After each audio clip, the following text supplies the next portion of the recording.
From the moment in 2015 when he announced he was going to run to become US president, Donald Trump has been in world news. He's dominated world news. Every day for 5 years, all over the world, it was Donald Trump has said this. Donald Trump is alleged to have said that, and what other people said about him. Yet something very odd has happened. Since the beginning of this year, outside the United States, he's virtually disappeared. Has he been silenced? Is it voluntary? What is going on? Well, today, we're going to find out. We're going to break that. And the first big foreign interview that Donald Trump has done. This is Trump Speaks to the World with me, Nigel Farage, here on GB News. Good to see you. Well, I didn't know I was so quiet, but if you say so, that's okay with me. Yeah, and I wonder, is that because of social media to a very, very large extent? I don't know. I mean, I have not heard that, but it's possibly so. I have a lot of things to say, and sometimes I want to say them, and sometimes I don't feel it's appropriate to say them based on the position. We had a great election. We ended up, it was a rigged election, unfortunately. We got more votes than any sitting president in history by far, 75 million votes, more than 12 million that we had from the previous election, which was about 63 million votes. I think we've said a lot about a lot of things, and certainly there's a lot to talk about. If you look at what's going on in Afghanistan with the withdrawal, which was, I think, the most embarrassing moment in the history of our country, and you look at our borders, what's happening with our borders, you look at the cost of energy, we were energy independent, and we no longer are. You look at so many different things. You and I could talk all day, and it's a shame what's happened to the United States. But we've not heard you through, I guess, through Twitter. It was for you, you know, something that you used to massive effect. Oh, Jack Dorsey is being removed as CEO of Twitter because of shareholder pressure, but whether that means they'll improve as a channel or not. I mean, I was amazed the day that the Taliban, you mentioned Afghanistan a moment ago, the day the Taliban took over Kabul, I did put out a message that said it seemed ridiculous that their leadership was still active on Twitter, and yet you were still banned. Well, they were wrong in what they did, and we're dealing with the United States president, who's obviously a popular president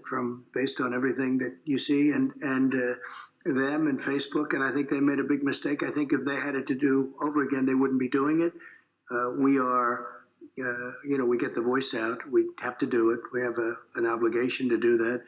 But he's leaving. I guess it was probably enforced because they're down. And also, there's no excitement on Twitter anymore, as I understand it. There used to be a lot of excitement. Not only me, conservative people are leaving and being canceled.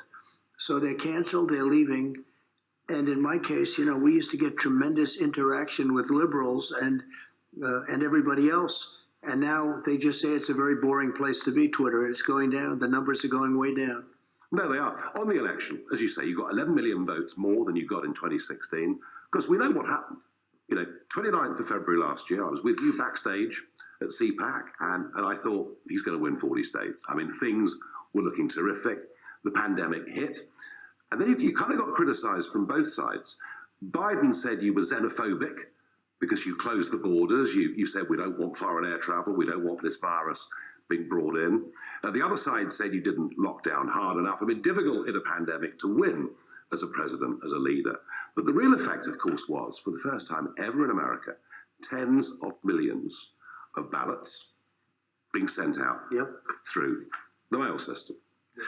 Well, they used COVID, or the China virus, as I call it, to rob and rig and steal an election.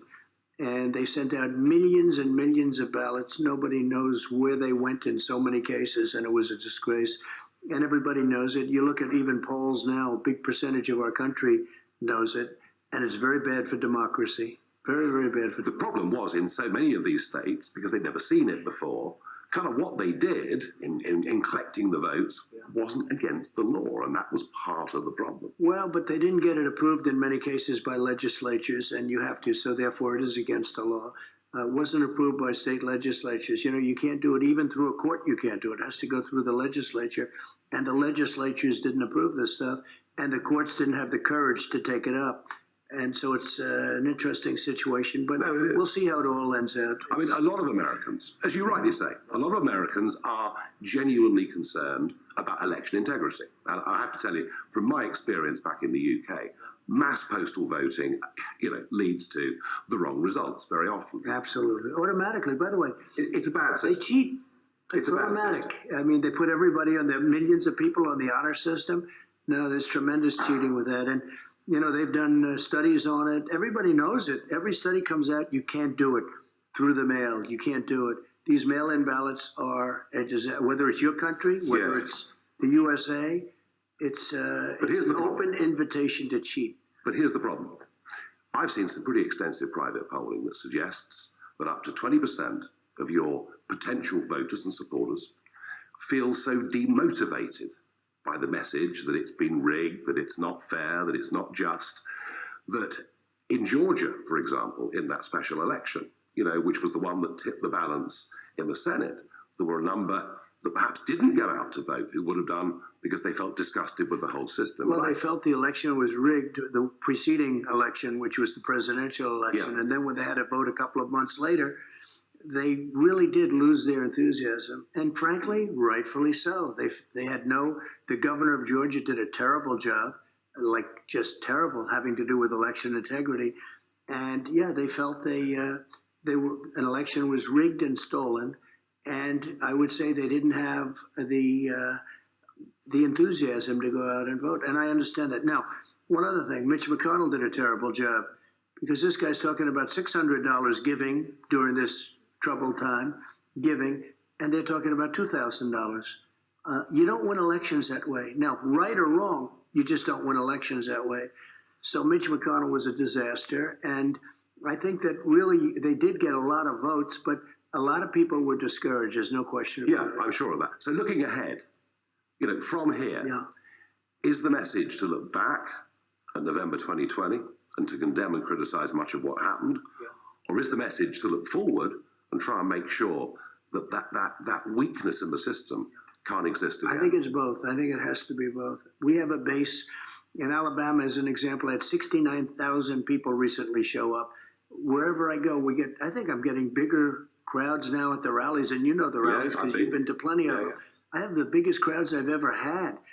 And I think it has to be both, because if you don't study what took place and do something about it, if possible, I think they're going to do something about it. I don't view that as a foregone conclusion. If you don't look back, you really can't look to the future. But I think it's really a combination of both, and very strong to the future, but also it's very strong looking back. People don't want that to happen again.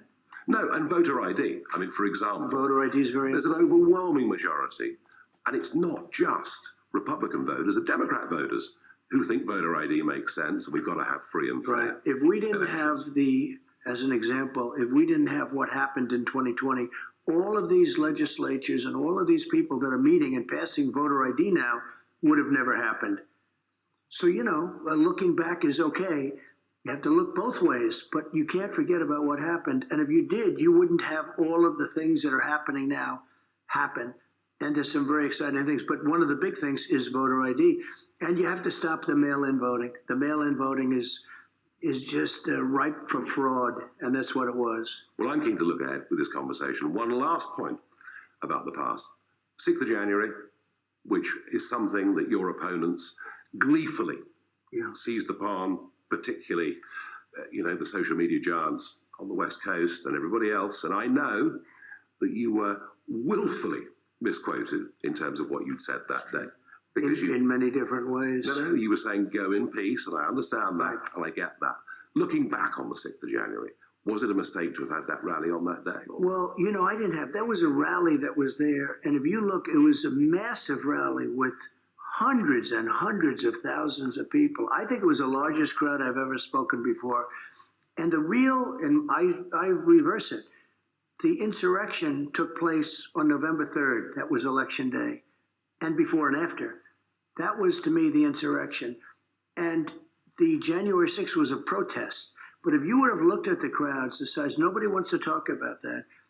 I believe it was the biggest, and most people, and I've spoken to very big crowds. I have never spoken in front of a crowd that size. Nobody ever talks about that. And then, unfortunately, some bad things happened, but also the other side had some very bad things happen. And add this, I offered 10,000 and suggested 10,000 National Guardsmen We want the National Guard to be there, 10,000, or even the military, because I knew the crowd was going to be massive, because I knew the anger that took place over the election being rigged. And I understood that. I understood it better than anybody. And Pelosi and these people turned it down. We would have had tremendous security, but they turned it down. And that would have stopped people going in. Oh, that would have stopped any problem. Absolutely. They turned it down. Also, as you know, the police, I guess they say, were not given proper instructions by Capitol Hill, which is Pelosi. They were given some very bad instructions. So if you look at what happened and go back and really study it, they were so angered and so upset. And so, people crying. They were so angered by it. Now, if you lost the election, people don't act that way. But they knew that we won the election, and they went there. But to me, the real insurrection, if you look at it, took place on Election Day. Now, either way, we've got Biden and Harris in office, and they've got plummeting poll ratings, and we've got a border crisis, as you quite rightly said, law and order, the Black Lives Matter movement, which is now becoming increasingly, I think, political, don't you? It's shocking that it started off, with pigs in a blanket, right? You know that, right? Yeah. You know the expression, fry them like bacon. And that was about our police, our great police. And all of a sudden this becomes mainstream? I don't really think so. And Antifa, bad, very bad. And they had Antifa in that rally. They had Antifa leading a lot of people on that day on January. And I will say that it's pretty incredible that nothing happens to them. But the other side, this has been going on for many years. So they're not just about racial equality then? Well, I think they're about politics, but I think they're about a lot of other things. If you go back to their original founding and what they were saying, kill the police. What they're saying is kill the police. I know. And that becomes mainstream. Not good. No, not good. We've seen specimens of it, of course, over in the UK, and we've specimens. seen Churchill's statue defaced and all of these things. Well, you saw Churchill's beautiful bust being removed from the White House. When I got there, I said, send it back. They called, would you like to have the bust of Winston Churchill, a great one, right? Yeah. Even you would say that. Yeah, absolutely. And I said, I absolutely want it explained.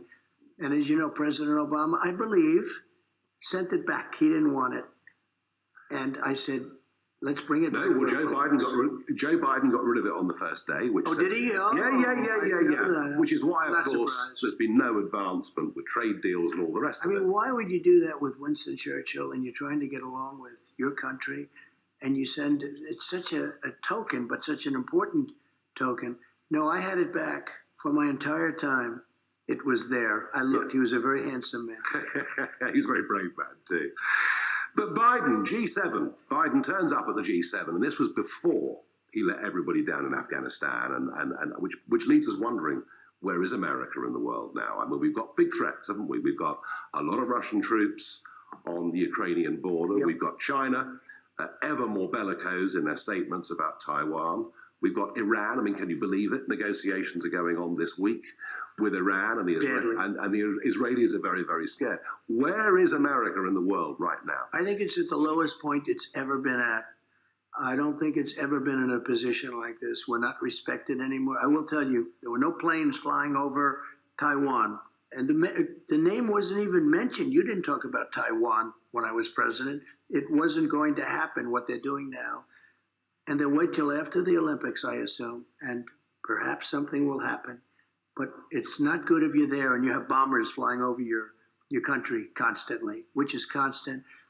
With Russia, we had no problem. I had no problem with, you didn't mention North Korea, Kim Jong-un. No, when you cross the line and I got along with him great. I got along with him almost as well as I Little Rocket Man, you called it. I did. And we became very friendly, like you, sort of like you. He forgave you. But you know, the truth, we didn't have a problem, and now you've got a problem with them too. You didn't mention that one, and honestly, that's a big problem because he does have serious nuclear power, and many other things.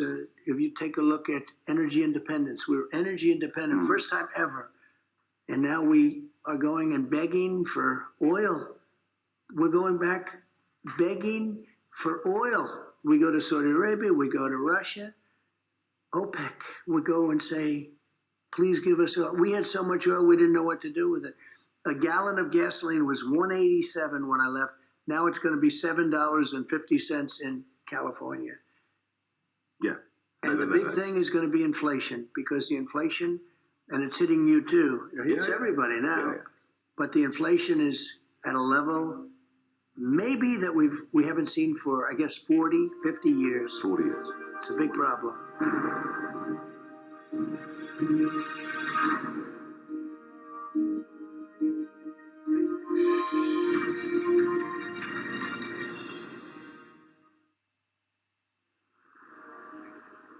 Well, that was part one of the exclusive Donald Trump interview.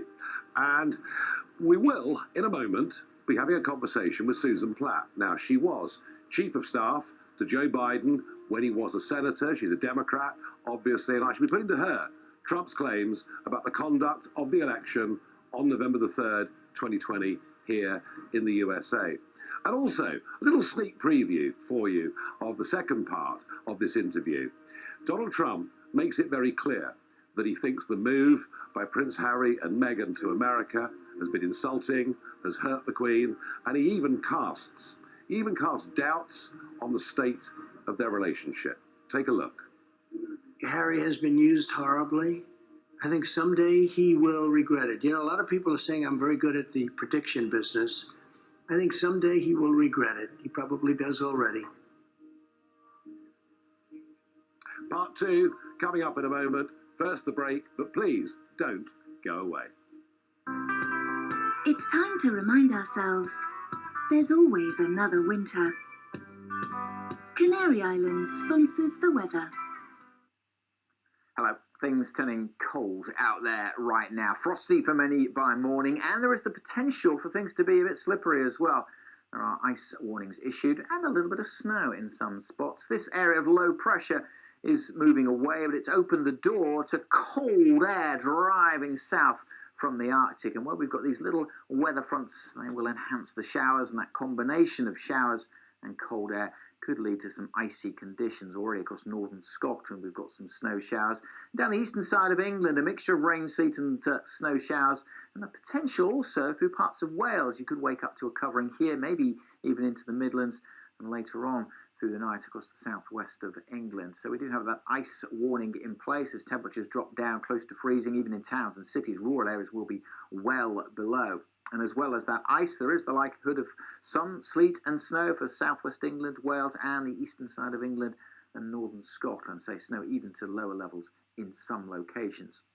As we go through the day, that mixture of rain, sleet and snow will clear the southwest. The showers will ease along the east coast, although there will always be some. And across northern Scotland, it becomes dry. So for most, it's a dry, fine, sunny day tomorrow, but it will be cold. 3 or 4 degrees at best for most of us. At least the winds there will be a little lighter than that biting one that's been blowing through the day today. Then during tomorrow evening, wet weather returns from the west, and as it hits the colder air, there'll be some snow for a time across Scotland, but even also further south over parts of England and Wales.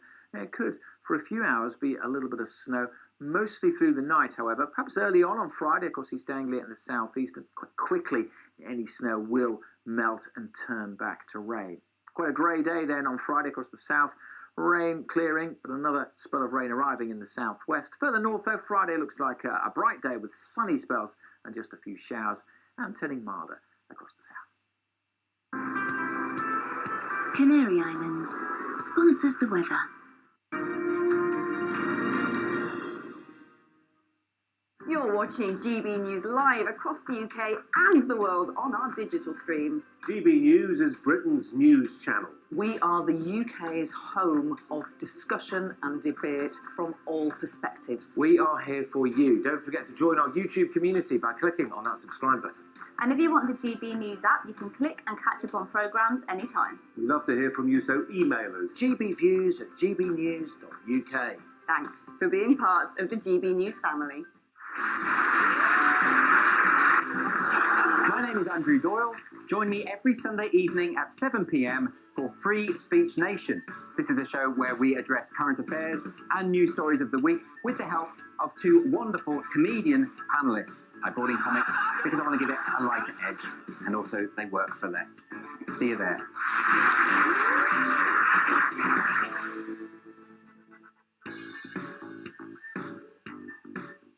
Join my show, Farage, 7 p.m. till 8 p.m. Monday through Thursday. And there you will get opinion, analysis, debate, and I'll cover stories that nobody else dares to touch.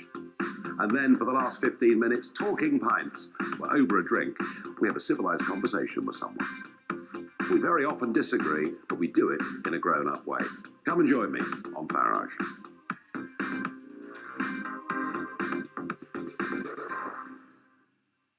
I'm Colin Brazier. I've reported from more than 70 countries around the world, covered wars from Afghanistan to Iraq, from Lebanon to the Balkans. I'm trying to bring that experience, that feel for events, to the studio. And something else. I'm ready to give an opinion. Today's stories with a spark. Brazier from 8 p.m. weekdays on GB News.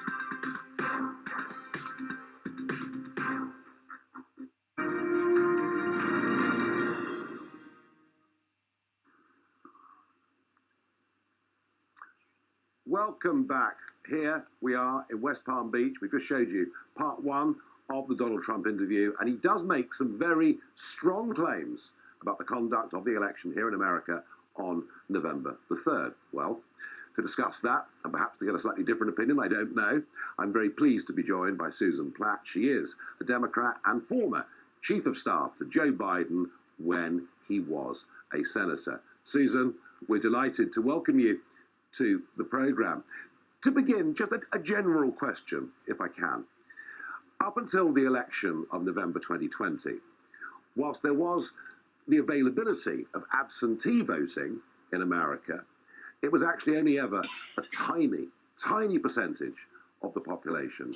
And for the first time, America went in for, we call it postal voting, you call it mass mail-out voting, and just leaving Donald Trump out of it for the moment. Would it not be fair to say that any election that involves mass postal voting has two problems? One, the integrity of that vote. And secondly, that here in America, tens of millions of people had voted weeks before polling day itself and therefore hadn't heard all of the debate. Well, Nigel, thank you very much for having me, and good evening to all your guests. I did listen to your interview with the former president. And since we're entering the holiday season, I'm going to try to be a little bit kinder than maybe I normally would. What came out of his mouth was so much misinformation, reckless language, and frankly, what came out today was reckless behavior, where it just was a bulletin that he had been tested positive for COVID 3 days prior to his debate with Joe Biden, and where his family and no one wore masks. So let me just begin by saying the blatant disregard for people is just continues as it concerns him. In terms of voting, Oregon, I believe, for many, many years has had mail-in voting all the time, and many weeks up to and including. The purpose behind our election is to try to be as inclusive of everyone, allowing everyone to have their voice, to make their point, to make their vote, because it is a democracy. So anything that we can do to increase voter participation is a good thing. And when we talk about, well, people, it's rife for fraud or abuse, let's remember that many states did audits 2 and 3 times with very little, such a small percentage of any mischief going on. I think we have to continue to be an open, honest democracy where everyone can participate, and as easy as we can make that happen, the better off we're going to be. Well, we've had mass mail-out voting in the United Kingdom. It was introduced 20 years ago. We have seen repeated court cases. We have seen people going to prison. And I would like to see, rather like France, where they just don't allow this to happen. Only 2 or 3% of the vote in France is done by people, who are being represented by a proxy or whatever. But here's the point I'm trying to make. You talk about it being a democracy and about wanting to engage people in it. But by the time that first debate had happened between Trump and Biden, 100 million people had already voted. So the point I'm making is, even without discussing the potential for intimidation or fraud, the point I'm trying to make is how on earth can people make an informed judgment on the election if they haven't even heard the debates? Doesn't it make more sense to try and get as many people as possible to actually vote on polling day itself? Well, I think if it was a national holiday, maybe it'd make it easier. But unfortunately, there are people who work different hours, they work different shifts, they can't always get off on that day. There's lots of reasons why we need to have and make voting easier for everybody. And I will say, if we did that, I would support that. I think a lot of people would support a national holiday. But still, you're going to have people working who cannot get off. Voting in Virginia, it's voting from 6 to 7 p.m. Not everybody can do that. So let's make it open as we can. People can make a determination how they feel about the candidates. A lot of folks do make a determination who vote earlier, and those who are undecided, they wait till later. And that's just the way the system works. And I think it's a good system. Like, again, unless you have a national holiday where everybody can go vote, it's the best system we got. Well, it's only what 75% of Americans do think. They do think that when you turn up at the polling station, having voter ID, having a clear photograph official document of some kind with you makes sense, that it supports the idea that you have elections that have genuine integrity. So big majority of Americans, and that includes just over half of Democrat voters, think voter ID makes sense. And yet, when down in Georgia, it is suggested by some in the Republican Party that this should be the case for all future elections.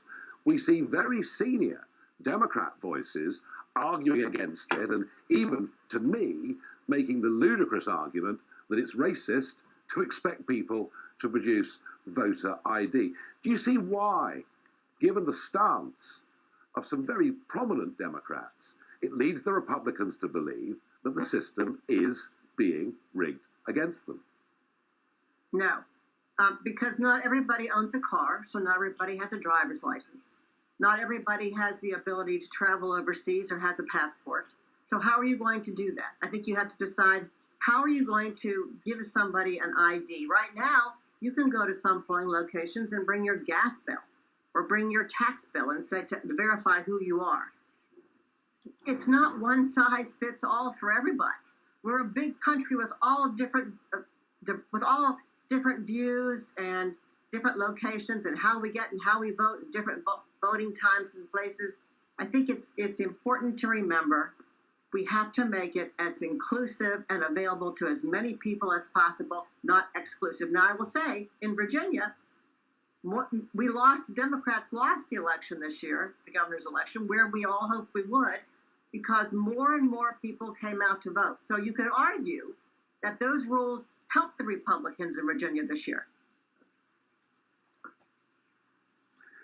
Yeah, the argument I'm making is that I would have thought voter ID, in the modern world, people do have ID. I would have thought that it makes sense. Susan, finally, let me ask you two-part question. Number one, do you, in your heart of hearts, believe that the mass mailing out of tens of millions of ballots for the November the 3rd election last year was a process that was carried out freely and fairly? And secondly, are you happy for future American elections to be decided weeks before polling day?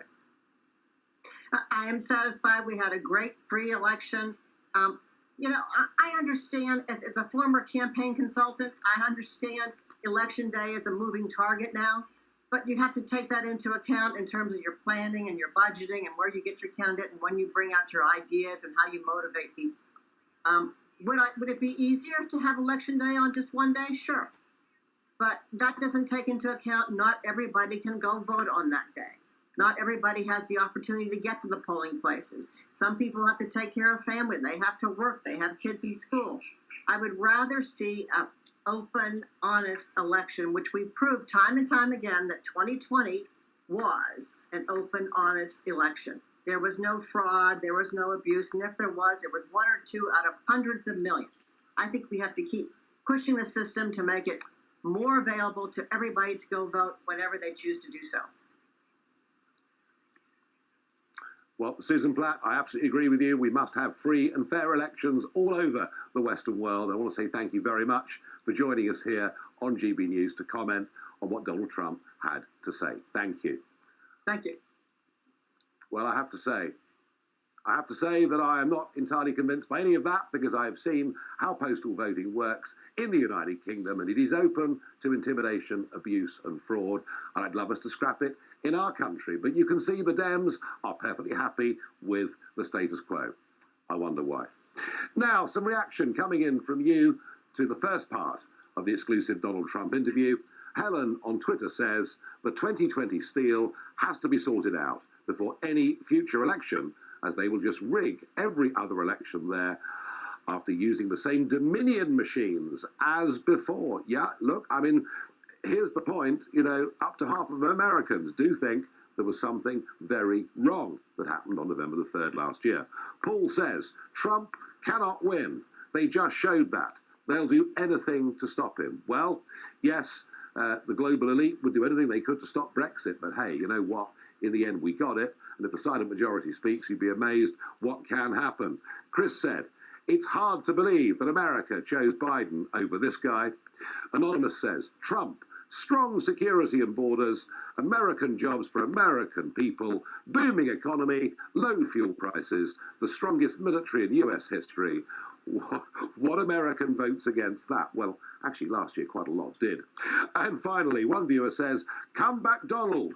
Politics has been boring without you. Well, one thing I think we can all agree on is that politics has indeed been very, very boring without Donald Trump. And certainly here in America, what is remarkable is if you look at the numbers watching the big evening news programs, be it on the more liberal channels or the more conservative channels, they're all down by between 30 and 50% because politics is simply just not as interesting as it used to be. Now, coming up, I'm going to pick up on that line in Donald Trump's interview when I asked him what was America's place now in the world. We will discuss that. And also, we'll get Donald Trump's take on the migration crisis, becoming a huge issue in the United Kingdom and a massive issue here, certainly in America. And this is what he had to say. Should we stop the boats coming across the English Channel, in our case? Let me work about, Mark. How about if I just work on... You solve this border You out mind? first. Let me solve this problem first.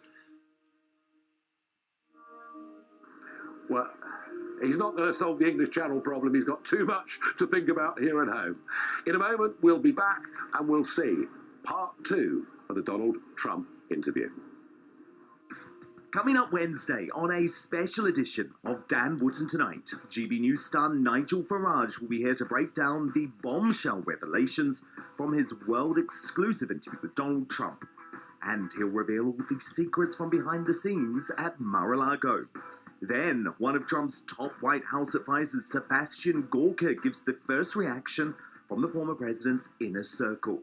Plus, we'll debate if the Donald can become commander-in-chief again and reveal your verdict. That's Dan Wootton Tonight, airing 9 p.m. till 11 p.m. Monday to Thursday on GB News.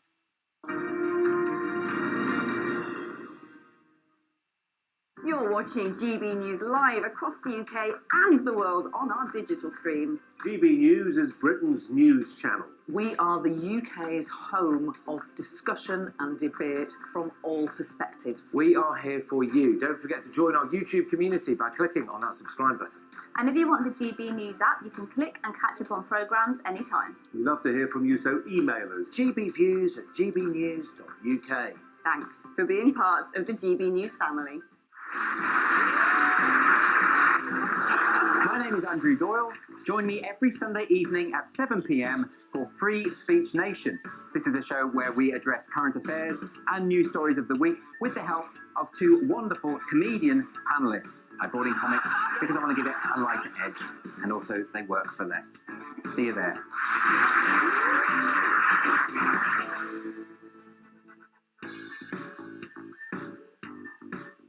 Join my show, Farage, 7 p.m. till 8 p.m. Monday through Thursday. And there you will get opinion, analysis, debate, and I'll cover stories that nobody else dares to touch.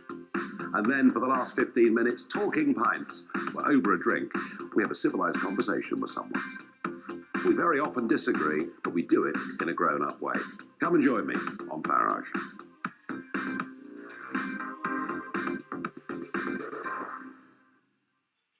Colin Brazier.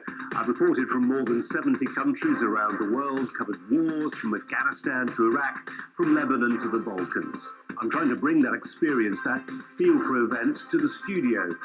And something else. I'm ready to give an opinion.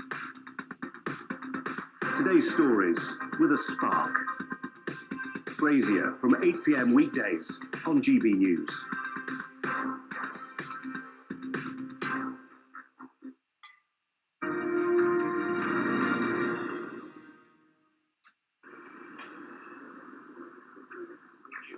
Welcome back.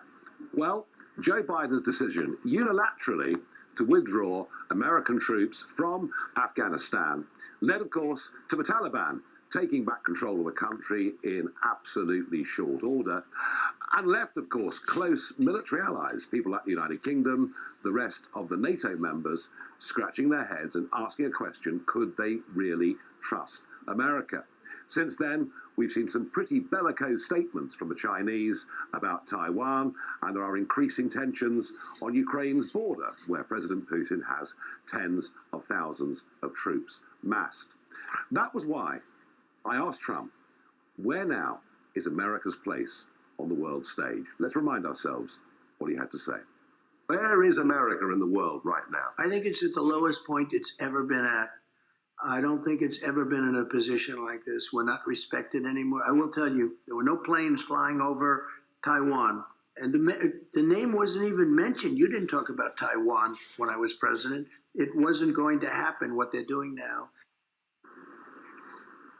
Well, joining me to discuss those comments of Donald Trump's, and indeed the wider debate about where is America now with its allies, where is it on the world? Has it now withdrawn under President Biden, which ironically is what people in 2016 said was what Donald Trump was going to do? Well, joining me is Christian Whiton. And Christian, you've been an advisor to the Trump administration on international policy.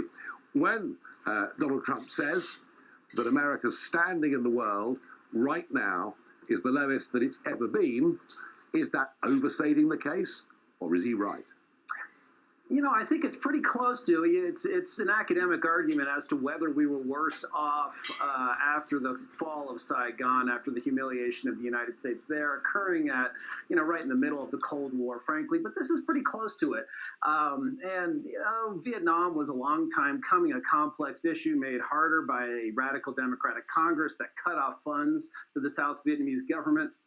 This in Afghanistan really is an unforced error. It's Joe Biden's doing. It's something that was ordered from the White House. It's something that cannot be blamed on Congress or the French or on events beyond our control, as you might be able to blame the fall of Saigon.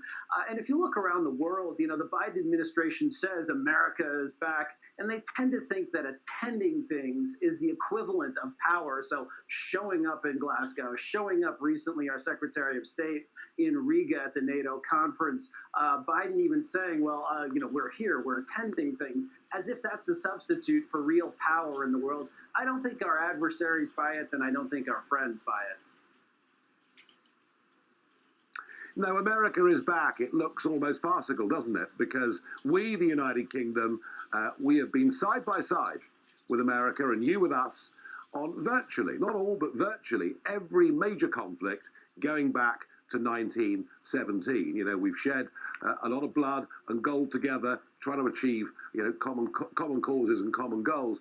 And what I found astonishing was no reference whatsoever to the British Prime Minister. And when Boris Johnson calls Joe Biden to discuss what's going on as Kabul is about to fall, it takes Biden 36 hours to ring him back.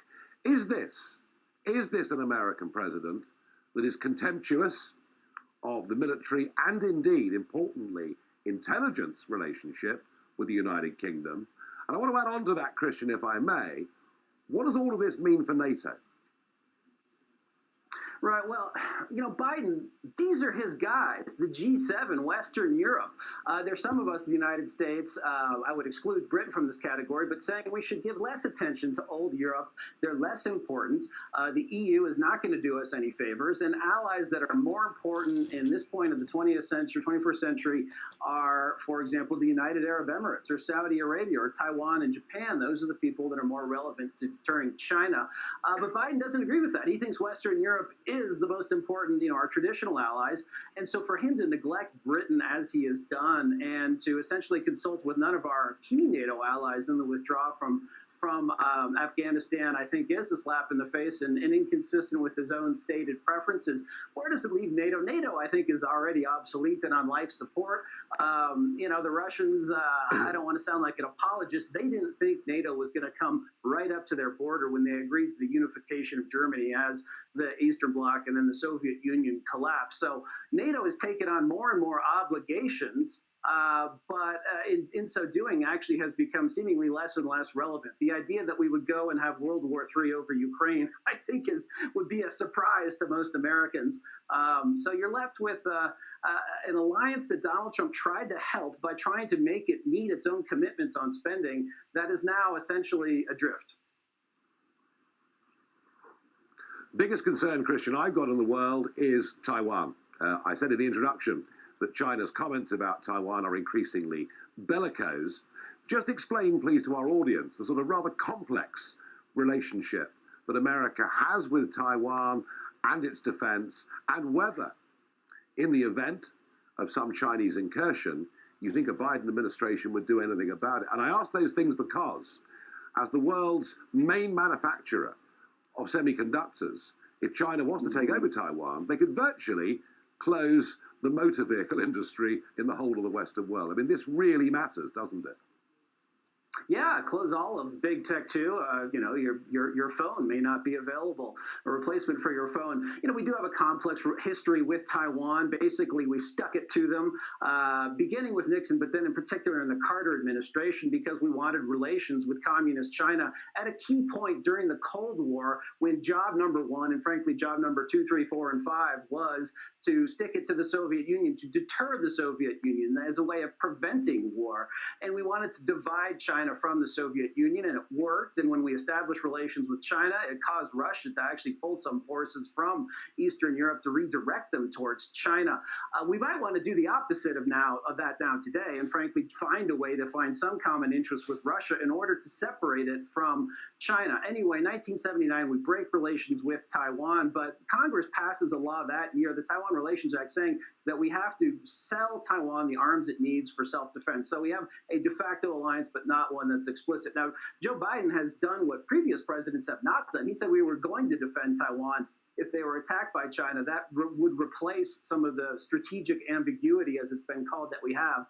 The problem is no one believes that. In Biden's own White House, his own spokeswoman and his own State Department walked that back and said, our policies really haven't changed. So it's clear as mud. I think you look at China to know what the reality is. If China thought we were actually making an explicit defense agreement with Taiwan, they would be just jumping up and down mad. Instead, they don't really care, because I think they know that Joe Biden is just misspeaking at best case scenario.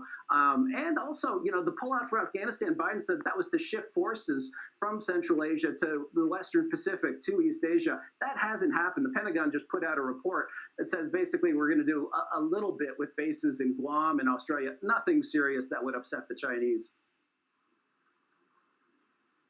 Christian Whiten, thank you very much for coming on and discussing America's place in the world under Joe Biden. Now, coming up in a moment, part 2 of my exclusive interview with Donald Trump. And it's very interesting. Not only, as you've seen already, has he slammed Meghan and Harry and stood up and said that he thought the Queen had been disrespected. You're going to see a lot more in this section about him talking about Boris Johnson and where he feels Boris Johnson has gone politically. There's a lot in the next section that will interest UK viewers, I think, in particular. But the really big question is, when I asked him, why on earth would he consider giving up this fantastic lifestyle and even consider going back to the hell of being in frontline politics. All of that coming up in just a moment.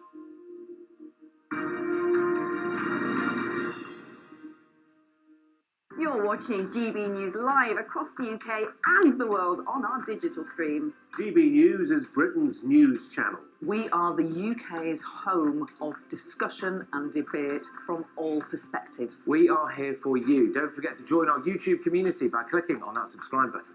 And if you want the GB News app, you can click and catch up on programmes anytime. We'd love to hear from you, so email us. gbviews@gbnews.uk. Thanks for being part of the GB News family. My name is Andrew Doyle. Join me every Sunday evening at 7 p.m. for Free Speech Nation. This is a show where we address current affairs and news stories of the week with the help of two wonderful comedian panelists. I brought in comics because I want to give it a lighter edge, and also they work for less. See you there.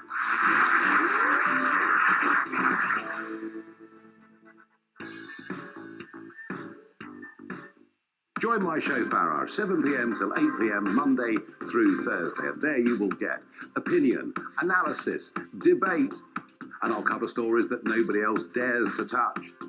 And then for the last 15 minutes, talking pints. Well, over a drink, we have a civilized conversation with someone. We very often disagree, but we do it in a grown-up way. Come and join me on Farage.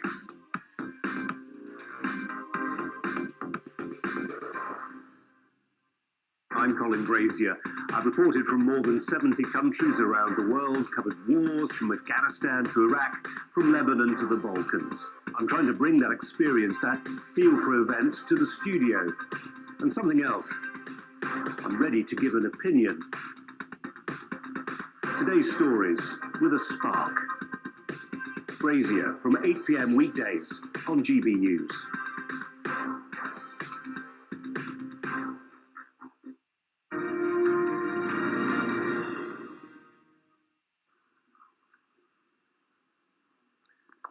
So here it is, part 2 of my exclusive interview with Donald Trump, and we really get the full Trump, I think, in this section. Yep, it's the royals, it's climate change, it's going to be Boris Johnson and the political direction he's going in, it's wind energy, it's, is he going to run again in 2024? It's everything. So let's have a look at the Donald Trump interview, part 2, and please hold on to your hats.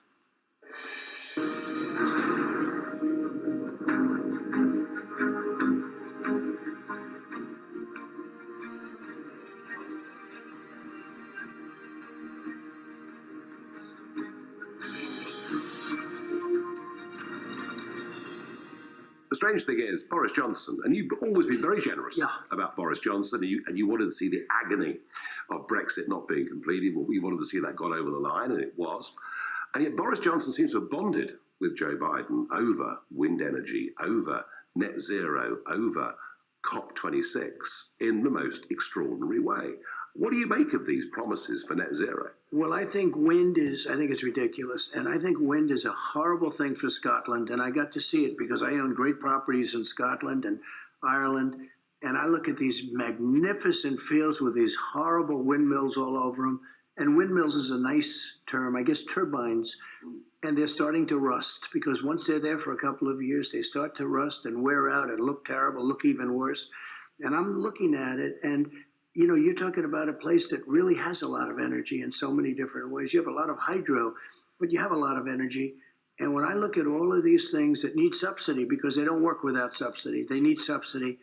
And what so many countries, not just your country, not just UK, it's all over the place. You fly over, I'm saying, what a shame what they've done. Well, and you know that environmentalists are liking this stuff. I think they hate the world. Boris says we're going to be the Saudi Arabia of wind, which is all well and good when the wind blows. I think it's a shame. I'm in Aberdeen. They built this ugly wind farm in the ocean.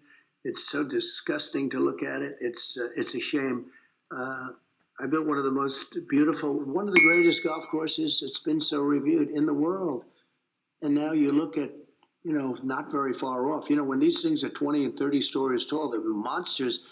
They can be far out, and they're not far out. They're right on top of you. Now, I think it's a shame what's happened in Scotland, in UK, all over the place. You take a look.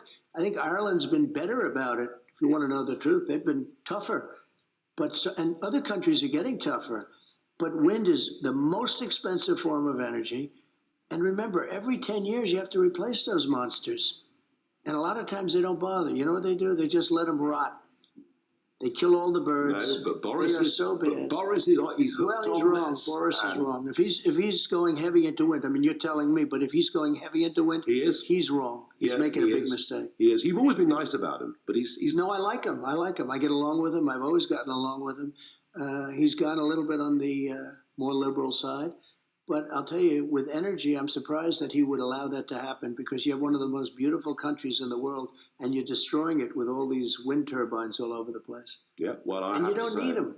I have to say, I'm not a great fan of them. And net zero, what does net zero mean? I mean, if the Biden administration, if the Democrats were to stay in for the next 20 or 30 years, what would that mean for the American economy? I think the carbon taxes that they want to put on countries and people and companies, I think it's ridiculous. And look, we have, in our case, liquid gold.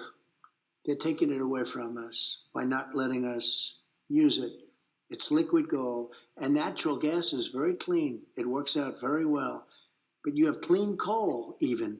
But we have resources in the U.S. that are incredible. And the enemy is making us feel badly about it and taking it away, putting our companies at a big disadvantage. We were at a position the likes of which we've never seen just a year ago.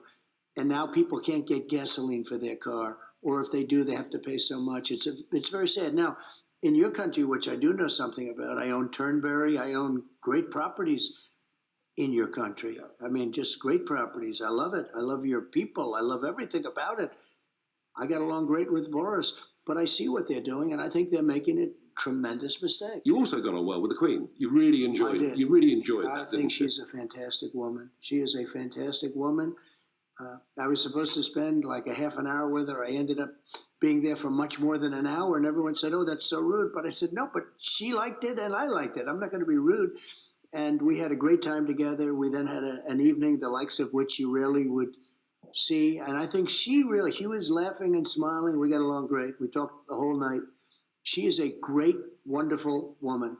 Yeah, well, she's been there nearly 70 years now on the throne. Yeah, it's incredible. And she's still head of state in Canada, Australia. I mean, it's unbelievable. And respected by everyone. Yeah. And no scandal, no anything. Think of it. She's done this for more than 70 years.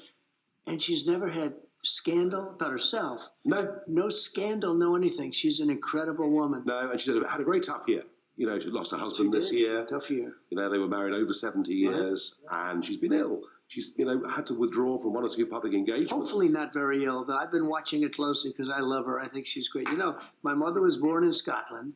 My mother she came over here at about 19 years old, met my father. They were married for many, many years. They were married, they had a great marriage. But she left Scotland. She'd go back once a year religiously, but she was really somebody that respected the Queen. She loved the Queen. Anything with the Queen. When they were doing anything ceremonial, as an example, she'd be glued to the television. But she had great respect and love for the Queen. Well, and hundreds of millions around the world. That's true. Respect this That's woman. true. I mean, in the most astonishing way. And I know your enthusiasm for it. Yet her son, Charles, who would be the natural successor, and you had a meeting with Charles, and it was reported by one of your former press secretaries that you were somewhat bored by the meeting. That I was? Yeah. No, I wasn't bored. I liked Charles. I thought he was great. No, he's an environmentalist. He talked about the environment most of the meeting, which was fine. I mean, I understood that was the purpose of the meeting, and he was telling me his views. I was not bored at all. No, I think Charles is a wonderful person. Okay. Now, somebody you may not think is quite as wonderful is a recent British export to America. And I think we're kind of quite pleased to have got rid of him, really, is Prince Harry, of course. Yeah. And Meghan living over here, being not only disobliging about you at every given opportunity, but actually the entirety of the Conservative movement. And now we hear that she's ringing up senators, ringing up members of Congress, lobbying for law changes, and doing some of this on headed paper that says the Duchess of Sussex. And we saw the Oprah Winfrey interview, and it turned out later a lot of what she said simply just wasn't true. Yeah. Should she go into American politics? I'm not a fan of hers. I wasn't from day one. I think Harry has been used horribly. I think someday he will regret it. You know, a lot of people are saying I'm very good at the prediction business. I think someday he will regret it. He probably does already. But I'm not a fan of hers at all. And I think she's very disrespectful to the Queen that we just spoke about, who's such a great woman, who's such a great person, historic person. I think she's very disrespectful to the royal family, but maybe most importantly to the Queen. And I just, from day one, I never got it. I never got it. I see her, I listen to her. She's trying to do things that I think are inappropriate, very inappropriate. But I think Harry's been used and been used terribly. It's ruined his relationship with his family. Completely. And it's really, really, I think it hurts the Queen. Yeah, and you can't use a royal title and get involved Well, in I didn't know American she was affairs. doing that, but well, certainly no, she has been doing it. It's not appropriate. Let's finish off back here in America. Big victory. Youngkin, big victory the other week. Virginia, you know, he won that race, won it very, very comfortably to be the governor. What was interesting, I thought, was he was actually getting votes in Northern Virginia, and he was getting votes very much on just ordinary parents living in suburbia that don't want their kids taught critical race theory. That's true. They're not believers. Don't want their kids to be told America's rubbish. Right. You know? You did well with your base. Phenomenal. I've never seen support like it. You did well with the black community. And by the way, Youngkin, who's a very good man, did very well with my base. And I did a tele-town hall call, had massive numbers of people in that call get out and vote. And my base got out and voted for him. And that was a great victory for the Republican Party. And we have many other great victories that night. You know, we swept the land. We had They had big results. success. They were big results. It's really great. Things are happening. Things are happening. You got the black vote up significantly for the Republicans. That was a big achievement. I did. You had a problem in suburbia. Suburban voters were a bit reluctant. Maybe they found... See, I don't believe that. I think I did very well there. And the other thing, I did great with Hispanics. You know, the Hispanic vote, for me, is legendary, the numbers. Nobody's ever seen anything like it. A report came out literally an hour ago talking about how well I've done with the Hispanic vote. A number that nobody's ever had before as a Republican. A number that's really game-changing. It's a you know, they're great people.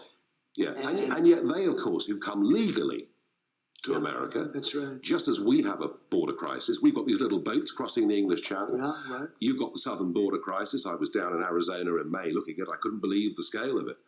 How big a political issue? Because in the UK, our border issue is becoming the #1 political issue. How big is it here? So I got elected in 2016 because of the border and other things. And in 2020, I didn't talk about the border. You know why? Because I did such a good job, it was no longer an issue. But still, I got many more votes. So, you know, I guess it wasn't as important. Now it's the biggest issue again. Yeah. But now it's worse than it ever was in the history of our country. We never had a problem like we have now with the border. I did the best job. We had the best border situation in the history of our country, just like I created the best economy in the history of our country. But we had the best border, and now we have, a year later, the worst border. Millions of people are coming in unvetted, unchecked. It's a disgrace what's happened. It's a very big issue. Yeah, well, it is for us too. Should we stop the boats coming across the English Channel, in our case? Let me work about Mark. How about if I just work on... You sort this border out first. Let me solve this problem. It is. So here you are at Mar-a-Lago, magnificent place. You've got your family around you. You've had so many great things you've done in your life, you know, business, real estate, television. You've been the 45th president of the United States, and yet from day one, they made your life hell. The Russia hoax, a whole load of conspiracies, untruths. You know, I saw you during some of that going through it. They put you through impeachments, mainstream two media. fake impeachments, Russia, which now turned out to be a total hoax. Yeah. And everybody knows it. And they should take away the Pulitzer Prizes from writers that knowingly, in most cases, were writing about fiction. It was pure fiction. Yeah. Turned out that... And Hunter Biden can do what he likes and no one cares. And we know all that. Why would a man who's got all the things that you've got? Maybe your best question. Why would a man who's got all the things you've got, great family, wonderful life, you're fit, you're looking fit, why on earth would he consider going back into that hell again? So I love our country. I brought the country to a level it's never seen before. Then we had COVID come in, and then I brought it back, came up with vaccines that you're using, we're all using, the world is using, saved tens of millions of people throughout the world. In less than 9 months, it was supposed to take 12 years. Just heard the other day, they were expecting it to take 12 years. And everyone said it wasn't going to work, and they worked incredibly well. We've done an amazing job. If you love the country, you have no choice. It's not a question. It's just, this is a wonderful, beautiful life. But I like that too because I was helping people. That's why I did it. And I think you'll be happy in the future too, because that'll be your next question, but you'll be happy in the future. Well, I know you can't answer that question because it would start the campaign clock ticking. Right. But we've got the midterms coming up in less than a year. Are you going to be out on the campaign Yes, trail? I will. I'll be helping a lot of people. We've been endorsing candidates. I'm 152-2.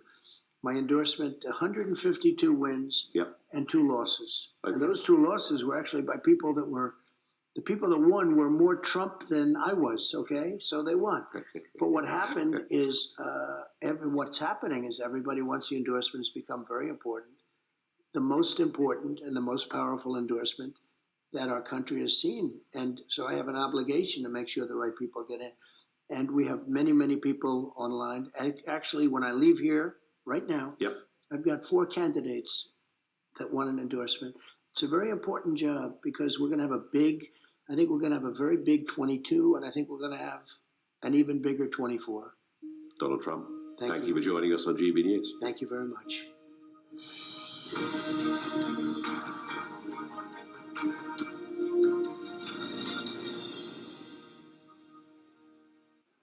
Well, what is very clear to me is that Mar-a-Lago has become rather like palaces were in Europe back in medieval times, where people queued up to meet the monarch to look for preferment. And this is what goes on at Mar-a-Lago. Candidates who are getting ready to run in primary races for all forms of government are going seeking Donald Trump's approval, seeking his endorsement, because they know if they get that, they've got far more chance of raising money and getting profile and from that votes. And whatever people think, for good or bad, this is Donald Trump's Republican Party, being absolutely no doubt about that.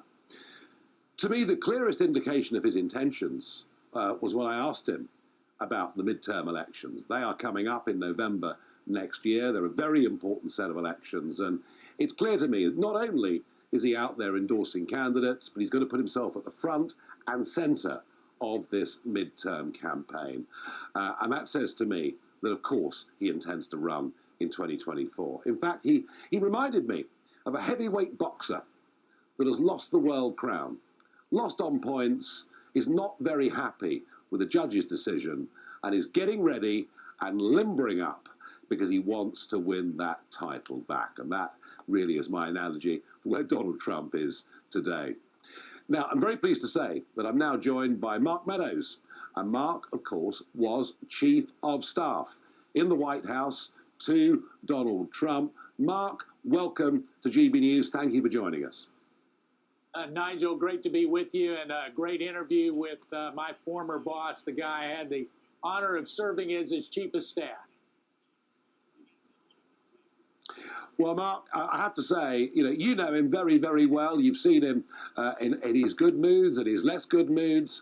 And I know the pressure is still on him. I know that following January the 6th, people are being indicted. It's demanded they appear before committees. It's as if the Democrats believe or want to believe that you guys attempted some kind of coup on the 6th of January. How heavy is all of that weighing on you and weighing on him? Well, obviously it weighs on everybody. I can tell you that, as you know, there have been subpoenas issued for me and a number of other people. The president has made it very clear that he is claiming executive privilege, and not because he has anything to hide, but just because it would set a dangerous precedent if all of a sudden you have a president who speaks to his senior aides, myself included, that's subject to a partisan inquiry long after you're out of office. So it weighs heavy on everybody. I can tell you, I'm going to be honoring his executive privilege. It's not something that I have the ability to waive. It's not something that is mine. It's uniquely his, and he's claimed that. And even with my interview that potentially is coming up with the House, we'll be talking about non-privileged information. Anything that's executive privilege is going to continue to be honored. Mark, thank you. Now, for the last couple of weeks of that campaign last year, I travelled around the country to many of these rallies, and I saw you, I think every single one of them, and it was amazing, wasn't it? I mean, it was freezing cold, we were going through COVID, people in their tens of thousands would queue for hours in sub-zero temperatures to go and see Trump speak. And one of the points I tried to make to him there was that his base believe him and support him in a way that I've never seen for any political figure in my lifetime, and that the inroads that he's made into the black and Latino vote, I mean, that is real. I mean, that actually has happened under Donald Trump. But I tried to make the point that comfortable, white, middle-class suburbia has often found Donald Trump's New Yorker style a little bit too much. They find the drama of the whole thing a bit too much to cope with. And yet, when I put that to him, he didn't seem to recognise that. But I think, you know, every piece of decent polling, decent market research that we look at shows that there is a problem with that group of voters.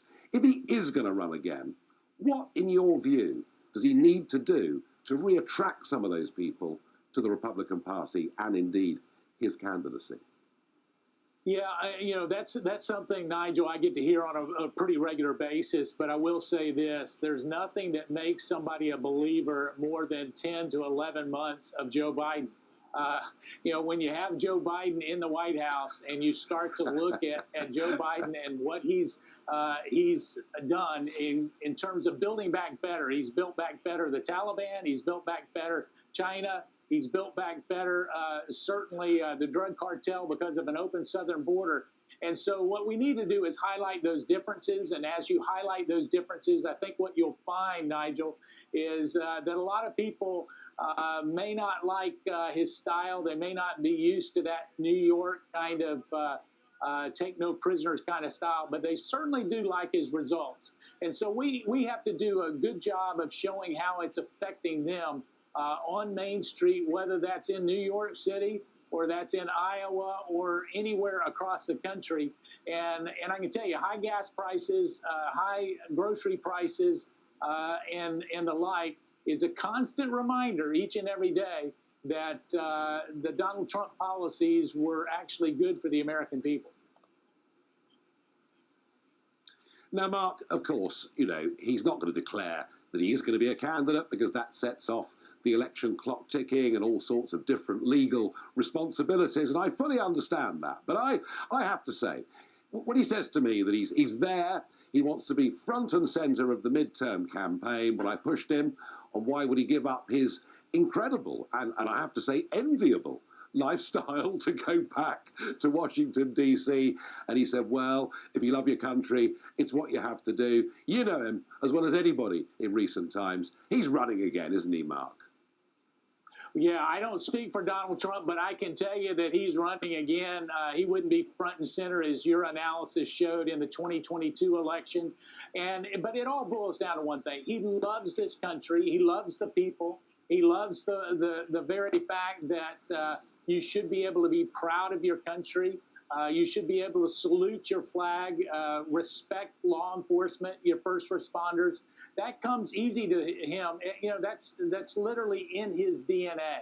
And so for him to sacrifice much, which he did, obviously, during his first 4 years, he's going to be sacrificing a lot more. I fully anticipate that he throws his hat in the ring.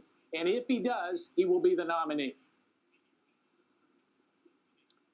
Mark Meadows, thank you very much indeed for joining us here on GB News and giving us that very frank, open, honest assessment, and one that I believe to be 100% true. Thank you very much indeed. Thank you, Nigel. Take care. God bless.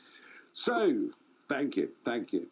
So, well, there we are. You heard it there from the horse's mouth. He's absolutely certain that Trump is going to throw his hat in the ring. I got to tell you, so am I. Some reaction, more reaction coming in from you, the audience at home. Bob says, we all know wind power doesn't work. It's bad value for money. One viewer says, Trump gets it right again. Globalists were really glad to see the back of him. I wonder why. Daniel says, Trump is right. Government boasts about how much of our energy generated is renewable, but it only makes up 6% of total consumption. Well, these figures get constantly argued over. It all depends, of course, whether the wind blows or not. And Keith says to me, Boris Johnson needs to listen to this man. He was a better leader than Johnson. That is a fact. No, it's not a fact, it's an opinion, but clearly one that you hold very strongly. Well, wind power. You know, I asked him in that interview, was Boris Johnson making a mistake with this headlong rush to turn the United Kingdom into the Saudi Arabia of oil? And in a moment, I'm going to discuss that with somebody from the wind industry. And we'll also, to end the show, have our regular feature of Talking Pints. It's time to remind ourselves there's always another winter. Canary Islands sponsors the weather. Hello. Things turning cold out there right now. Frosty for many by morning, and there is the potential for things to be a bit slippery as well. There are ice warnings issued and a little bit of snow in some spots. This area of low pressure is moving away, but it's opened the door to cold air driving south from the Arctic. And where we've got these little weather fronts, they will enhance the showers, and that combination of showers and cold air could lead to some icy conditions. Already across northern Scotland, we've got some snow showers. Down the eastern side of England, a mixture of rain, sleet and snow showers, and the potential also through parts of Wales. You could wake up to a covering here, maybe even into the Midlands, and later on through the night across the southwest of England. So we do have that ice warning in place as temperatures drop down close to freezing, even in towns and cities. Rural areas will be well below. And as well as that ice, there is the likelihood of some sleet and snow for southwest England, Wales and the eastern side of England and northern Scotland. Say snow even to lower levels in some locations. As we go through the day, that mixture of rain, sleet and snow will clear the southwest. The showers will ease along the east coast, although there will always be some. And across northern Scotland, it becomes dry. So for most, it's a dry, fine, sunny day tomorrow, but it will be cold. 3 or 4 degrees at best for most of us. At least the winds, though, will be a little lighter than that biting one that's been blowing through the day today. Then, during tomorrow evening, wet weather returns from the west, and as it hits the colder air, there'll be some snow for a time across Scotland, but even also further south over parts of England and Wales. It could, for a few hours, be a little bit of snow, mostly through the night, however. Perhaps early on Friday across East Anglia and the southeast, and quite quickly any snow will melt and turn back to rain. Quite a grey day then on Friday across the south. Rain clearing, but another spell of rain arriving in the southwest. Further north, though, Friday looks like a bright day with sunny spells and just a few showers, and turning milder across the south. Canary Islands sponsors the weather.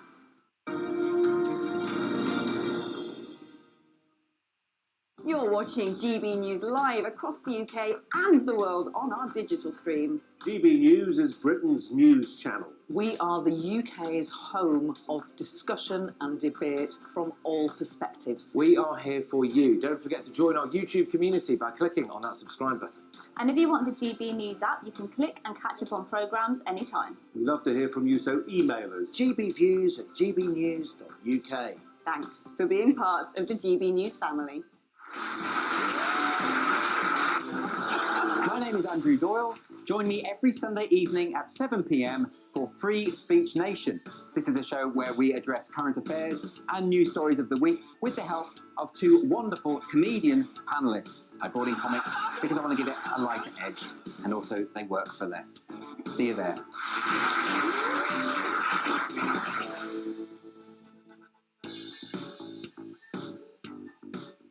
Join my show, Farage, 7 p.m. till 8 p.m. Monday through Thursday. And there you will get opinion, analysis, debate, and I'll cover stories that nobody else dares to touch.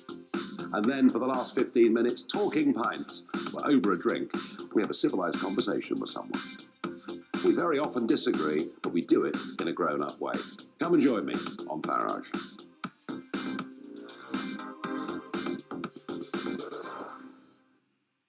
I'm Colin Brazier.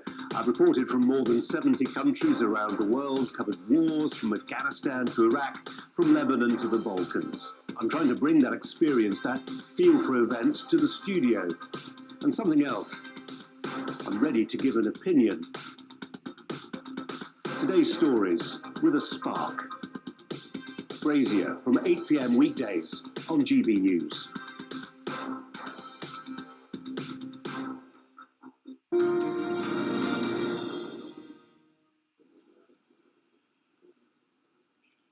Welcome back to the Trump interview. Now, one of the comments that he made there in the strongest of possible terms was his objection to wind energy. He doesn't believe in it. He says it can't operate or survive without taxpayer subsidy, that it's unreliable and indeed that it's ugly. Let's just remind ourselves of what Trump had to say about Boris Johnson's policy on wind farms. Boris is wrong. If he's going heavy into wind, I mean, you're telling me, but if he's going heavy into wind, he's wrong. He's making a big mistake. Well, let's debate this. Let's debate this. And I'm joined now by Tom Burke, CBE, chairman of E3G, Third Generation Environmentalism, former government advisor on climate change, and former executive director of Friends of the Earth. Tom, thank you for joining us on this debate. And I know we're going to have a fair bit of disagreement over what Donald Trump said. But before we do that, can we just agree on one thing? That offshore wind farms are very, very ugly, aren't they? No, they're not very ugly. What you think is ugly is not what everybody thinks is ugly. What I think is ugly, other people think is very beautiful. It's entirely up to you what you think is beautiful. Mr. Trump doesn't like the wind farms and thinks they're ugly because they built some offshore one of his golf courses. I understand why you might take that opinion, but don't see I need to pay much attention to it. Okay, well, as you say, beauty is in the eye of the beholder. I happen to think they're pig ugly, but we can all make up, as you say, our own minds. Now, when it comes to, number one, price, you know, it is true, isn't it, Tom? It is true that British taxpayers and taxpayers across the rest of the world have been asked to fork out tens of billions of pounds and dollars in subsidies just to make this industry operate, and that the cost of that goes on householders on average income. Well, it's part of the truth. But you want to tell the rest of the truth. We also subsidise our existing fossil fuel industries. Our BPs and Shells of the world, they still get fossil fuels. Every nuclear power station on the planet gets massive government subsidies. So I don't know that there's anything very remarkable about saying that you public subsidises things. What's actually happening right now is that wind power in this country provides the cheapest electricity available. Well, that's all well and good, Tom, when the wind blows. But what happens when the wind doesn't blow? And very interesting set of circumstances that happened in Texas last year. And as you well know, Texas has put quite a high reliance on wind energy, but they finished up in a very, very cold spell, and they finished up with major power outages. And isn't this the danger of over-reliance? I can buy the argument that maybe wind could be somewhere there in the mix, but that over-reliance on an unreliable source of energy is actually strategically quite a big mistake to make. Let me take two parts of the point you made. The first part about wind being variable, that's absolutely true. So is demand. The grid copes with that all the time. Incidentally, nuclear power stations are only available about 70% of the time. Nothing is always on, always available. So the question is, have you designed an electricity grid that can cope with that variability? Well, we have. You can clearly see we have because we haven't had any problems with it. What happened in Texas, which was the second point you made, was exactly that. Texas had a grid run on very, very fundamentalist market principles, which meant nobody invested in maintaining the integrity of the grid. So when it ran into extreme weather events, the grid collapsed. actually, in Texas, the bit of the grid that went on working were the wind machines, because it provides the cheapest electricity in Texas as well, by the way, which is interesting. That's an untold bit of the story, but it's a true bit of the story. Well, I think burning coal, whether one wants to or not, and indeed turning on the tap for burning gas is utterly reliable, provided, of course, you've got the stocks. But let's not argue too much about that. Tom, I want to leave the last minute or so to you. Would you respond, please, to what Donald Trump said in that interview about the wind industry, just so that our viewers have got some real balance in this debate? You mean the thing he said about it being expensive? The thing he said about... I don't remember all the things he said. The thing you have to remember about Donald Trump is he's wrong about just about everything. So why would I expect him to be right about wind power? I don't expect him to be right about wind power. He's got an enormous number of other things wrong. He's not getting this wrong. By the way, really interesting to see that the US is now leaving the field open on renewables to the Chinese and the others, because they're not bothering to compete in this area, which is actually where the markets, the capitalists, if you like, of the world are increasingly seeing the future of energy supply. So I think what he thinks is not only bad for the climate, it's also very bad for the competitiveness of the American economy. Okay, Tom Burke, CBE, thank you for joining us and giving the other side of the argument. Well, nobody can say that here on GB News, we don't let you, the viewer, see both sides of the argument. I have to say, I am deeply sceptical about over-reliance on wind energy myself. Now, immigration, borders. As you know, the boats crossing the English Channel has now become, in much of the UK, the #1 issue on voters' minds. After all, we voted Brexit to take back control of our borders, and we're being humiliated almost on a daily basis. But the scale of what is happening in this country on the southern border has to be seen to be believed. And I was down in May on the border in Arizona. I just could not believe the vast numbers of people that have been coming across into the USA. Let's just remind ourselves of what Donald Trump had to say in the interview about borders. We never had a problem like we have now with the border. I did the best job. We had the best border situation in the history of our country, just like I created the best economy in the history of our country. But we had the best border, and now we have, a year later, the worst border. Millions of people are coming in unvetted, unchecked. It's a disgrace what's happened. Well, joining me to discuss this is Stephen Miller. Now, Stephen Miller was a speechwriter. Stephen Miller was in the White House for the entirety of the Trump presidency, and many say Stephen Miller was the architect of Trump's border wall policy. Stephen Miller, thanks for coming here on GB News. Great to see you, Nigel, as always. Quite an achievement to have survived all 4 years in the White House, because there was quite a big turnover of staff during that time, wasn't there? Well, I think when you just try and do the right thing, everything in life is a lot easier, isn't it? Well, you've done it, and I know the president thinks very highly of you.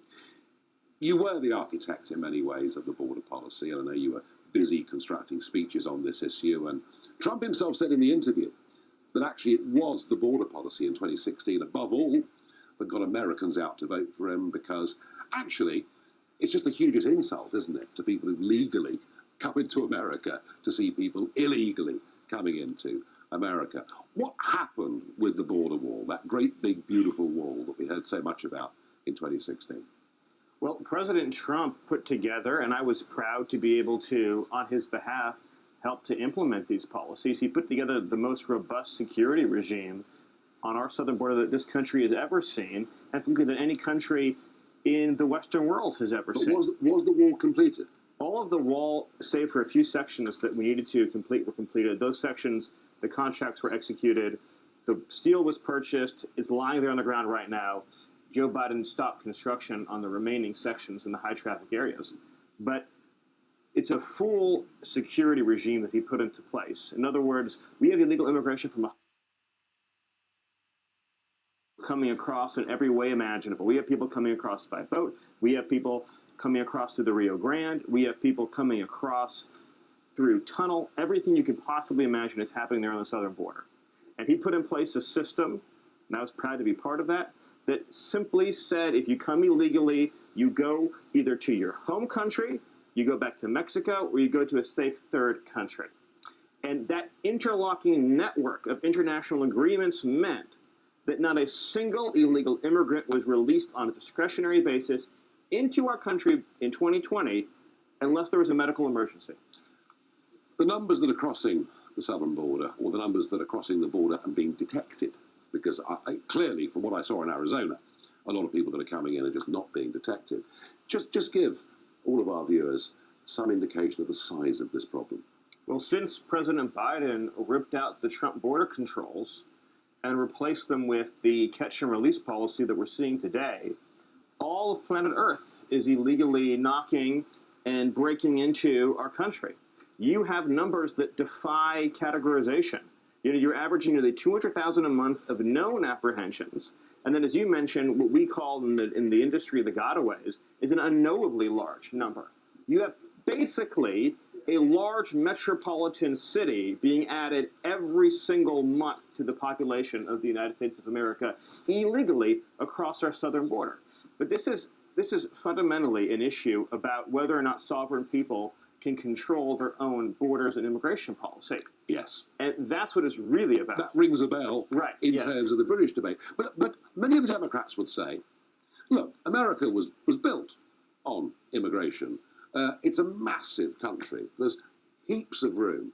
What's the problem, Stephen Miller?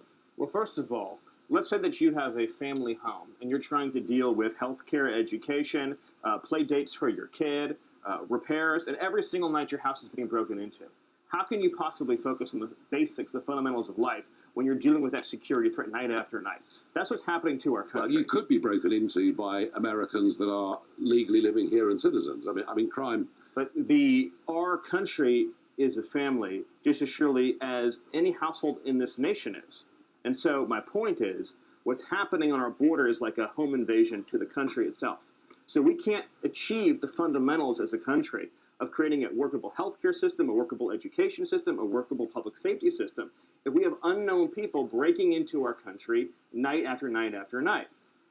But more than that, there's a lot of ahistorical comments about immigration in this country. So first of all, America, and I think you would understand this better than most, was founded not by immigrants, but by colonists. It was. Yes. And that's an important point. I knew at some point somebody would spoil this by reminding us of the historical, because you were the first Brexit, of course. But no, go on. And so we started as a former British colony, and we created a polity. We created a nation state, and a nation state then establishes rules and conditions for the successive generations that can enter that country. Those rules have changed over time. The aperture has been widened, and other times it's been slammed shut. But the people, through their legislature, establish the conditions for who gets to join our national family. And when the government willfully, capriciously, purposefully violates those rules, it has made itself an illegitimate government. Does this become the number one issue in the run-up to the all-important midterms next November? I think it is the single most important issue in the midterms. I think if Republicans are clear-eyed about saying, if we take back the House, we will attach to every single government funding measure requirements for border security and dare the president to veto them, I think they will win a majority the likes of which we can't even imagine. As a man who spent many, many years studying borders, how they operate, and what to put in place to deal with them, some advice for the Brits, please, because about 27,000 people so far this year have crossed that 21-mile stretch of water on inflatables. Hardly anybody has been deported. What should we do? Well, so first of all, if you cease deportations, you are unlocking trafficking and smuggling mechanisms across the whole world. When people make it to your shores successfully and are not repatriated, the message gets back across social media, and you create an ever-growing wave, and pretty soon the situation spirals hopelessly out of control. It is an urgent existential matter that you begin to immediately repatriate all persons without exception, either to their last country of transit, which is true under international law and allowable under international law, or to their home country, or as President Trump did, through safe third agreements. But if you don't do that, the numbers will continue to spiral larger and larger and larger until you have an uncontainable problem. Well, they've trebled this year as against 2020, and the government has a real problem. Stephen Miller, thank you for joining us here on GB News. Well, I think what Trump gave in that interview was pretty much the strongest hint you're actually going to see that he is going to run again, that he intends to run again in 2024. Certainly Mark Meadows felt that. So let's just see that clip again. What I say to him: why would you give up Mar-a-Lago and this fantastic, envious lifestyle to go back into the Oval Office? If you love the country, you have no choice. It's not a question. It's just, this is a wonderful, beautiful life. But I like that too because I was helping people. That's why I did it. And I think you'll be happy in the future too.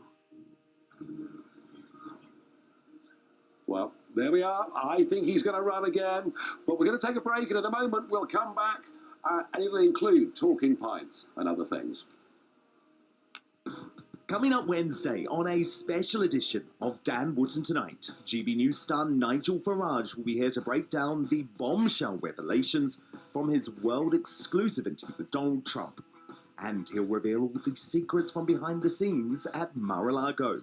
Then, one of Trump's top White House advisors, Sebastian Gorka, gives the first reaction from the former president's inner circle. Plus, we'll debate if the Donald can become commander-in-chief again and reveal your verdict. That's Dan Wootton Tonight, airing 9 p.m. till 11 p.m. Monday to Thursday on GB News.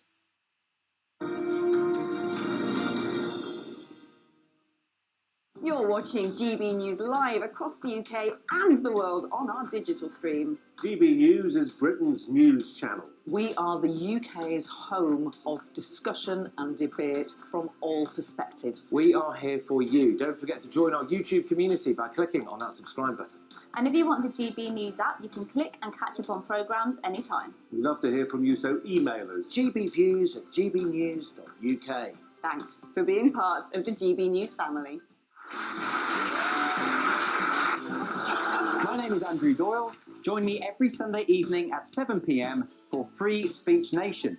This is a show where we address current affairs and news stories of the week with the help of two wonderful comedian panellists. I brought in comics because I want to give it a lighter edge, and also they work for less. See you there.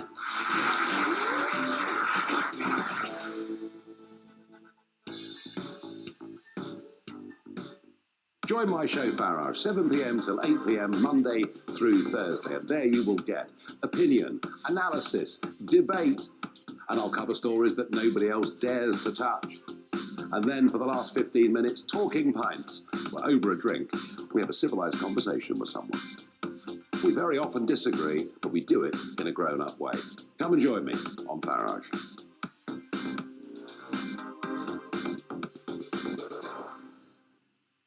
I'm Colin Brazier. I've reported from more than 70 countries around the world, covered wars from Afghanistan to Iraq, from Lebanon to the Balkans. I'm trying to bring that experience, that feel for events, to the studio. And something else, I'm ready to give an opinion. Today's stories with a spark. Brazier from 8 p.m. weekdays on GB News.